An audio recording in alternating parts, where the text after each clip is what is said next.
का डायलॉग है ना कि अभी तो हमें और जलील होना है। इतनों का स्वागत एयरपोर्ट पर करने के बाद मोदी के एयरपोर्ट पहुंचकर स्वागत करने की कोई अहमियत रह जाती है? जब नरेंद्र मोदी खुद विदेश दौरों पर गए तो उनको रिसीव करने न कभी ट्रंप पहुंचे एयरपोर्ट, न बाइडेन पहुंचे, न हेलो एवरीवन एंड अस्सलाम वालेकुम। क्या हाल चाल है जी? सारे ठीक ठाक, मजेदार, खुशबाश हैं। और जी अभी मैं आपको और खुशबाश करने आई हूँ क्योंकि आज हम बड़ी ही फनी जो है न्यूज देखने वाले हैं। न्यूटन जो है वो भारत भी आए और चले भी गए, लेकिन उन कुछ घंटों में, उस 27 घंटों में, 28 घंटों में कुछ ऐसा हुआ कि वो हम लोग तो एक्सपेक्ट कर सकते हैं क्योंकि उन्होंने हमारे सामने तो खूब बोंगियां मारी हुई हैं। हमसे हमारे जो है पड़ोसी नहीं छुप सकते, लेकिन मतलब बाकी जगहों पे वो बेचारे, जहां पे थोड़ी बहुत इज्जत थी वहां भी खाक में मिल गई। मतलब ऐसे ऐसे सवाल किए गए हैं कि क्या ही बताएं आपको। कुछ घंटों के अंदर इन लोगों ने ऐसे शो किया कि कोई एलियन आ गया हो, या ये चीज फर्स्ट टाइम हुई हो, या कोई ऐसी चीज हो गई हो जो अनहोनी है, तो कभी हुई नहीं है दुनिया में और ना ही हो सकती है। मतलब ऐसा हो सकता है कि कोई चीज उनके यहाँ नॉर्मल हो जाए? नो वेज, हो ही नहीं सकता। जब तक के बाल की खाल ना निकाल ली जाए, इंडिया मीडिया कैसे कहलाएगा?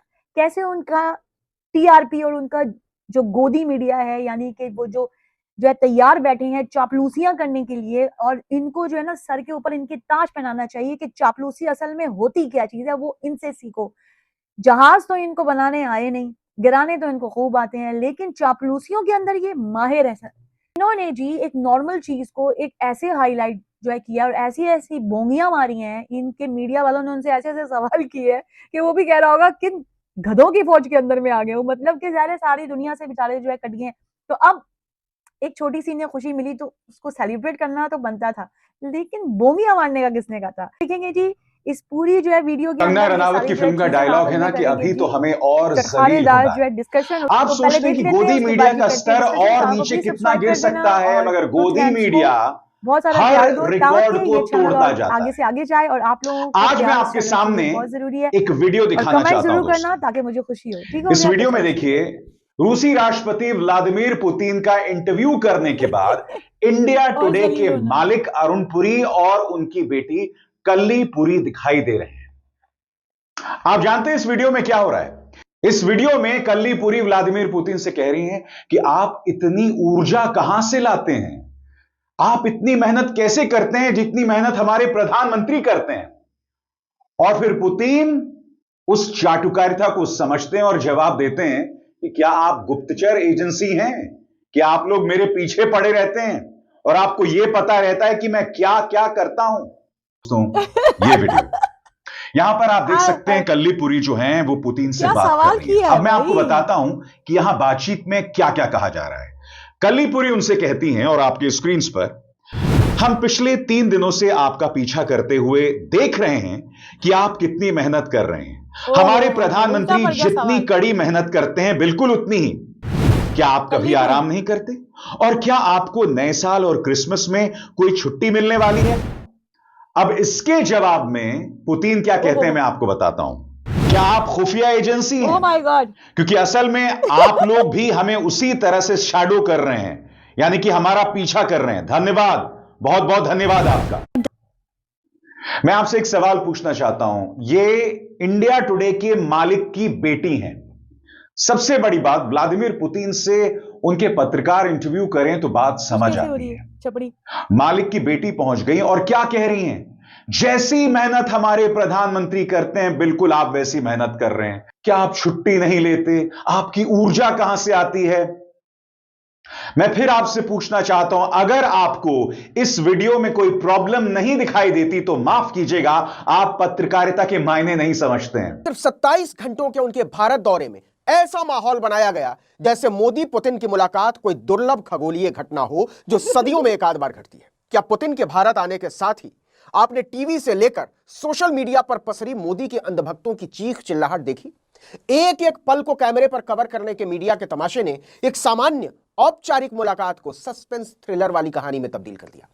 पहला तमाशा तो पुतिन के आते ही शुरू हो गया। टीवी के एंकर चीखते हुए बताने लगे, गजब हो गया, प्रधानमंत्री मोदी प्रोटोकॉल तोड़ते हुए राष्ट्रपति पुतिन के स्वागत के लिए सीधे एयरपोर्ट पहुंच गए। क्या गजब की दोस्ती है दोनों नेताओं के बीच, क्या शानदार केमिस्ट्री है पुतिन और मोदी की, इन ऐतिहासिक पलों को देख लीजिए, वगैरह वगैरह वगैरह वगैरह। रूस के राष्ट्रपति पुतिन की अगवानी के लिए मोदी के एयरपोर्ट पहुंचने पर जिस तरह के प्रोटोकॉल को तोड़ने की दुहाई दी जा रही थी, उसका पलीता तो खुद मोदी ने लगा रखा है। कोई एक आध बार प्रोटोकॉल तोड़ते तो कहा भी जा सकता था। साहब तो हर विदेशी राष्ट्राध्यक्ष से अपनी प्रगाढ़ दोस्ती का फर्जी प्रदर्शन करने के लिए हर किसी को रिसीव करने एयरपोर्ट पहुंच जाते हैं। जरा सुन लीजिए, मोदी ने एयरपोर्ट पहुंचकर कितनी बार चैनलों के चपंडकों के फॉर्मूले के हिसाब से प्रोटोकॉल तोड़ा है। 2014 में जापान के प्रधानमंत्री शिंजो एबे के स्वागत में अहमदाबाद एयरपोर्ट पहुंचे। 2015 में अबू धाबी के क्राउन प्रिंस का दिल्ली एयरपोर्ट पर स्वागत किया। 2015 में ही अमेरिकी राष्ट्रपति बराक ओबामा को लेने एयरपोर्ट पहुंच गए। संयुक्त अरब अमीरात के चीफ शेख मोहम्मद बिन जायद अल नहयान को रिसीव करने वो कई बार एयरपोर्ट पहुंच चुके हैं। सबसे पहले तो 2016 में, फिर 2017 में, इसके बाद 2024 में उनके गुजरात पहुंचने पर। 2017 में बांग्लादेश की प्रधानमंत्री शेख हसीना, 2018 में इजराइल के प्रधानमंत्री बेंजामिन नेतन्याहू, 2018 में फ्रांस के राष्ट्रपति इमैनुअल मैक्रोन और जॉर्डन के किंग अब्दुल्ला द्वितीय बिन अल हुसैन सबका स्वागत एयरपोर्ट पर किया। 2020 में अमेरिकी राष्ट्रपति डोनाल्ड ट्रंप के लिए अहमदाबाद में नमस्ते ट्रंप का कार्यक्रम करवाया। ट्रंप को रिसीव करने एयरपोर्ट तो पहुंचे ही पहुंचे थे। प्रोटोकॉल की ऐसी तैसी। इसी साल फरवरी में कतर के अमीर शेख तमीम बिन हमद अल थानी का स्वागत भी एयरपोर्ट पर ही किया। सच में? अब आप खुद सोच लीजिए, इतनों का स्वागत एयरपोर्ट पर करने के बाद मोदी के एयरपोर्ट पहुंचकर स्वागत करने की कोई अहमियत रह जाती है? फिर भी टीवी के एंकर चिल्ला रहे थे, देखो देखो तोड़ दिया, फोड़ दिया, मोड़ दिया, पुतिन के लिए प्रोटोकॉल तोड़ दिया। और कमाल देखिए, जब नरेंद्र मोदी खुद विदेश दौरों पर गए तो उनको रिसीव करने न कभी ट्रंप पहुंचे एयरपोर्ट, न बाइडेन पहुंचे, न पुतिन पहुंचे, न इमैनुअल मैक्रो पहुंचे। और सुनिए, दोनों नेताओं के कार में सवार होते ही भाई लोगों ने नई कहानी तान दी। पुतिन और मोदी सफेद रंग की टोयोटा फॉर्च्यूनर कार में सवार हुए। टीवी एंकर फिर चीखने लगे, टोयोटा कार में क्यों सवार हुए, मर्सिडीज में क्यों नहीं गए, रेंज रोवर में क्यों नहीं सवार हुए? पुतिन की खास चाक चौबंद गाड़ी लिमोजीन हर देश में उनके साथ चलती है, दोनों उसमें क्यों नहीं सवार हुए? ये दोनों के बीच की दोस्ती की कहानी, केमिस्ट्री की कहानी, फिजिक्स ज्योग्राफी की कहानी, सुरक्षा और भरोसे की मिसाल है। मतलब इस लिहाज से देखा जाए तो अगर मोदी और पुतिन मारुति ऑल्टो में कहीं सवार होते तब तो पुतिन और मोदी की दोस्ती और ज्यादा मजबूत बताई जाती, रूस और भारत के रिश्तों में और मजबूती आती। कहां से इतना ज्ञान ले आते हैं लोग, टीवी वाले भाइयों, कहां से लाते हो यार? अच्छा हाँ, एससीओ मीटिंग वाली घटना याद होगी आपको, जब पुतिन ने मोदी को अपनी गाड़ी में बैठाकर होटल छोड़ा था। यहां कहानी चल रही थी चैनलों पर कि 50 मिनट तक मोदी पुतिन के बीच चली गुप्त वार्ता, दुनिया की अटकी रही सांस, पता नहीं क्या क्या क्या। एक चैनल की पत्रकारिन ने इस बार पूछा कि क्या बात हुई थी वहां। पुतिन ने कहा, एक ढेले की बात नहीं हुई, वो तो तुम्हारे वाले बाहर खड़े थे, मैंने कहा चलो मैं छोड़ देता हूं, बस इतनी सी बात है। तो साहब की कैमरा जीवी प्रवृत्ति को पूरा देश जानता है। लेकिन ऐसा भी क्या कि जहां कैमरा देखा पुतिन से हाथ मिलाने लग गए, गले मिलने लग गए। एयरपोर्ट पर पुतिन से मिलते ही हाथ मिलाया, गले भी पड़े, अच्छे से गले पड़े। फिर दोनों कार में बैठकर 7 लोग कल्याण मार्ग पहुंचे, प्रधानमंत्री के घर। एक ही कार में दोनों साथ आए, लेकिन कार से उतरते ही मोदी पुतिन से फिर हाथ मिलाने लग गए। अरे भाई, जब कार में बैठकर आए ही साथ हो तो फिर कार से उतरते ही हाथ मिलाने की जरूरत क्या और इसका तुक क्या है? 27 घंटे में भाई साहब मोदी ने इतनी बार हाथ मिलाया ना कि पुतिन के तो हाथ जैसे साहब वैसा ही उनका मीडिया। इस बात में अब कोई दो राय नहीं रह गई है कि मोदी के राज में अगर सबसे ज्यादा किसी की साख गिरी है तो वो है मीडिया, कहने की जरूरत ही नहीं। खासकर टीवी चैनलों की तो सबसे ज्यादा, इसके बाद तेज गति से खबरें फेंकने वाले न्यूज वेबसाइट्स की, मोदी के चरणों में लिपटे रहने वाले अखबारों की, सबकी एक जैसी कहानी है चाटने में। देश के सबसे तेज चैनल का दावा करने वाले आज तक ने इंटरनेशनल एक्सक्लूसिव इंटरव्यू चलाया रूस के राष्ट्रपति पुतिन का। टीवी डिबेट में हिंदू मुसलमान झगड़े करवाने की उस्ताद आज तक की एक एंकर और व्हाट्सएप यूनिवर्सिटी से पढ़ी लिखी एक और एंकर ने मिलकर, मालकिन के साथ मिलकर पुतिन का एक इंटरव्यू लिया। इंटरव्यू पुतिन के दिल्ली पहुंचने से पहले मॉस्को में लिया गया। पुतिन के दिल्ली उतरते ही इंटरव्यू टीवी पर उतार दिया। गीता मोहन ने सवाल पूछा, पिछले 25 सालों से भारत रूस के रिश्तों में मजबूती लाने वाले किस प्रधानमंत्री का नाम आप लेना चाहेंगे? कमाल है। गीता जी ने सोचा था कि पुतिन मालिक मोदी का नाम लेंगे और बादशाह सलामत की नजरों में उनका नंबर बढ़ जाएगा, लेकिन पुतिन ने ऐसा जवाब दिया कि पूरी जिंदगी के लिए एक शर्मिंदगी बायोडेटा से चिपकती। पुतिन ने कहा, ऐसे किसी का नाम लेना असभ्यता होगी, सिविलाइज्ड नहीं। मोदी के गुणगान के चक्कर में गीता मोहन को पुतिन ने सिखा दिया कि पहले सभ्यता सीखो और इसके बाद सीखो सवाल पूछना, उसको फ्रेम करना। सचमुच के विश्व नेता ऐसे होते हैं। भारत रूस रिश्तों का 75 साल से ज्यादा का ठोस इतिहास रहा है और इसकी बुनियाद में रहे हैं नेहरू। पुतिन ने जता दिया कि तुम्हारे आका का नाम लेकर हम इस दोस्ती पर दाग लगाने का टुच्चापन नहीं करेंगे, लेकिन सरकार की गोदी में बैठे पत्रकारों को कौन समझा। और सुनिए, चापलूसी का जो सवर्ण काल चल रहा है उसमें पत्रकारों को छोड़िए, मालिकान तक को लत लगी पड़ी है। आज तक के मालिक अरुण पुरी की बिटिया कलीपुरी ने पुतिन से वो राष्ट्रीय सवाल पूछ लिया जिस पर अभी तक रूबिका लियाकत का एकल कॉपीराइट। आप थकते क्यों नहीं है मोदी जी? कलीपुरी ने इसी सवाल का फूल खिलाते हुए पुतिन से पूछा, 3 दिन से देख रहे हैं आप कितना काम करते हैं, कितनी कड़ी मेहनत करते हैं, बिल्कुल हमारे वाले प्राइम मिनिस्टर की तरह। ब्रेक नहीं लेते हैं क्या? क्रिसमस और नए साल पर भी छुट्टी नहीं लेंगे क्या? पुतिन ने इस मूर्खाना जाहिलाना सवाल को हवा में उड़ाकर जता दिया कि हम ऐसे चिरकुट सवालों के जवाब नहीं दिया करते। तो एंकर लोग बेकार में ही बदनाम है। चापलूसी की शहद में डूबे ऐसे चाटने वाले सवाल दरअसल मालिकों की पसंद है। अब यह जान लीजिए कि पुतिन के 27 घंटे के भारत दौरे का कुल जमा क्या मतलब है। कोई बड़ा ऐलान नहीं हुआ, एक भी नहीं। रूस भारत को तेल सप्लाई करता रहेगा, भारत रूस से तेल खरीदता रहेगा। इसमें रूस और भारत दोनों का फायदा है। व्यापार बढ़ाकर $100 बिलियन का करने की बात हुई है।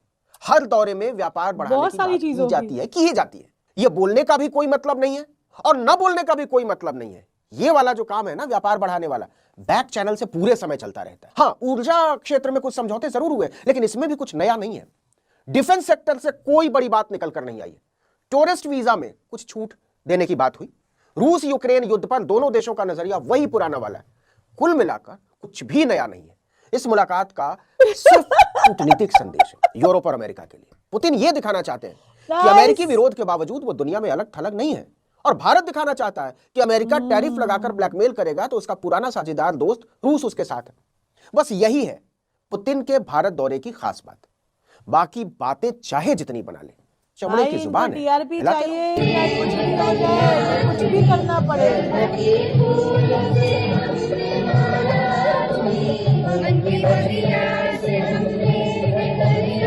नरेंद्र मोदी ने रेड कारपेट बिछा दिया, खुद लेने चले गए एयरपोर्ट। इस दोस्ती की ऐसी धाकड़ तस्वीरें दुनिया को आज दिखाई गई हैं। अच्छा, कि ट्रंप से लेकर यूरोप और उधर मुनीर चाइना, अपने यहां राहुल गांधी, ये लोग ढंग से आप सो नहीं पाएंगे। ये हमारा सबसे वफादार कुत्ता है। आज आपको बताऊंगा कि जो पुतिन किसी और की कार में बैठते नहीं, सिर्फ अपनी कार में बैठते हैं, वो कैसे भारत आकर पीएम मोदी की कार में बैठ गए। भाई क्या बात है। आपको यह भी बताऊंगा कि क्यों पीएम मोदी पुतिन को एयरपोर्ट से सीधे अपने घर पीएम आवास लेकर चले गए, जैसा कि सारे विदेशी नेताओं के साथ नहीं करते हैं वो। पुतिन पनीर ऑमलेट, मछली और दलिया खाते हैं, दूसरे लोग मुर्गी के अंडे खाते हैं। पुतिन को बटेर के अंडे पसंद है, वो फलों का जूस पीते हैं। पुतिन को टमाटर, खीरा और सलाद पत्ता आदि पसंद है। अच्छा।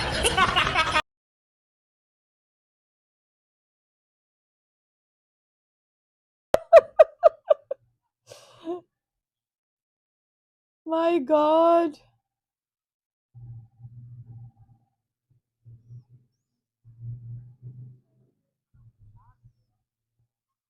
तो भाई गोदी मीडिया जो है, स्पेशली जो मोदी का है मीडिया, जो उसने खुद हायर किया हुआ है स्पेशली, और यहाँ पे जो मालकान हैं वो भी जी शुरू हो गए इनके साथ जो है उल्टे सीधे जो है सवाल करने के लिए। भाई ऐसे सवाल कौन करता है? मतलब ये कोई बचकाना बातें हैं, बचकाना बातें। इसमें कोई भी गहराई नहीं है, इसमें कोई ऐसी चीज नहीं है। इंटरव्यू लेने ऐसे पहुंच गए जैसे पता नहीं कोई पहली दफा ये सारी चीजें हो रही हैं। और ये खुद कह रहे हैं, हम नहीं कह रहे, ये खुद कह रहे हैं कि कोई ऐसी बड़ी चीजें भी तय नहीं हुई, जो हो रही हैं वो होती रहेंगी, उसमें दोनों जो है मुल्कों का फायदा है। और इनकी हंसी इसलिए उड़ी अगर ये खामोशी के साथ, या थोड़ा बहुत ठीक है आप लोग जो है वो सोशल मीडिया होता है, मीडिया के अंदर हर चीज आती है, अपडेट आती है, जैसे और लोग जो है करते हैं और मुल्क जो है करते हैं, वो आप जो है देख सकते हैं कि आराम से चीज जो है चल जाती है कि हाँ भाई फलाना इधर आया, फलाना उधर गया, वो जो होता है। लेकिन नहीं, इन्होंने ज्यादा उछलने की वजह से जो इनकी बेइज्जती हुई है पूरी दुनिया में, मतलब बेइज्जती कम नहीं होनी चाहिए यार। ये जो बार बार हाथ में लाना है, ये जो कह रहा है वो सही कह रहा है कि उसके हाथ भी जो है घिस गए होंगे। गले लगने की तो ना मोदी को इतनी आदत है, मैंने इससे पहले 100 जगहों पे देखा है, किसी का दिल चाहे ना चाहे गले जो लगते नहीं हो, तुम जो है पड़ जाते हो, तुम बार बार गले पड़ते हो। भाई लोग बेजार हुए हैं, ठीक है, सही है, समझ आ रहा है। बातें इनकी ऐसी हैं जैसे ये आलू प्याज और छोले बेच रहे हैं। मतलब ये सारी चापलूसियों करने से तुम लोगों को क्या मिलेगा? उल्टी इनकी बेइज्जती में थोड़ी सी जो कमी हो जाती है, ये उसको फुल पीक पे ही रखते हैं, उससे नीचे थर्ड फोर्थ पे नहीं, सीधा बूस्ट है इनका। ठीक है, इनका सिस्टम जो है ना फुल अपडेट होना चाहिए, बेइज्जती वाला कोई चीज रहनी नहीं चाहिए। या तो इनका मोदी बोल देता है, या फिर जो है गोदी मीडिया बोल देता है, या फिर ये सारा सिस्टम है। तो ये सब कुछ जो है ना इन बेचारों के लिए पता नहीं इनको मजा आता है, इनको खुशी मिलती, समझ नहीं आ रहा। और एक एक चीज को वो आ रहा है, वो बैठ रहा है, वो खा रहा है, वो पी रहा है, उसको खाने में क्या पसंद है, उसको खाने में क्या नहीं पसंद। मतलब जाहिलो जंगलियो। और जी प्रोटोकॉल छोड़ के मोदी जी आगे प्रोटोकॉल तोड़ दिया। मतलब ऐसा लगता है बाकी सारे लोग जब किसी के मुल्क में आते हैं तो वो लोग तो कहते हैं हाँ ठीक है आ गया, ओके फाइन। मतलब ये कोई स्पेशली काम किया है कि मोदी जी ने अपना प्रोटोकॉल तोड़ दिया उनके लिए। ओहो हो। मतलब एक एक चीज इनकी, मुझे तो इनकी आवाम पे तरस आता है, यकीन करो। इन्हें किसी जंग की जरूरत नहीं है, इन्हें किसी चीज की, ये जो इनका मेंटली टॉर्चर है ना, वो इनका मीडिया ही है। यकीन जानो तुम, इतनी हंसी आती है ना मुझे इनकी या चैनल्स देख के, जिसकी कोई हद नहीं है। तो तुम लोग बताओ जी, क्या तुम लोगों की राय है? नीचे जो है कमेंट्स में जरूर लिखना, क्योंकि इतनी सारी फनी चीजें हुई तो तुम लोगों को हंसी तो जरूर आई होगी। और इंडिया मीडिया में कोई चीज नॉर्मल तरीके से पेश की जाए तो हम तो बेहोश ही हो जाएंगे उस दिन। हमें तो मतलब हम कहेंगे यार किस सैयारे में आ गए यार, मजा नहीं आ रहा। कुछ जगह पे आपको मैं ये पिक्चर दिखाऊं, ये जो उनकी वीडियो है, उसके माथे के बल नहीं खत्म हो रहे, उसको देख के लग रहा है कि यार मैं किन गधों के बीच में बैठ गया हूँ, क्यों आया हूँ यार मैं उस टाइम के लिए रो रहा हूँ कि मैं इस टाइम पे आया क्यों, जब ये लोग इतने तरसे हुए हैं। इसकी शक्ल देख के, जैसे कि आप देख रहे हैं, शक्ल देख के पता चल रहा है वो बंदा कितना बेजार है। मतलब वो, उसको समझ नहीं आ रहा कि मैं ये थोड़े से घंटे कैसे गुजारूंगा भाई, कैसे गुजारूंगा मैं। हजम नहीं हो रहा, बेचारे की तबीयत खराब हो गई है इन हरकतों की वजह से। जो सही लोग हैं उन, वो बेचारे भी कहीं जो है मुंह दिखाने के काबिल नहीं रहे। तो दोबारा मिलती हूँ यार नेक्स्ट वीडियो में। बहुत मजा आया। अगर आप लोगों को कोई वीडियो अच्छी लगे तो प्लीज लिंक सेंड कर देना। Okay, bye.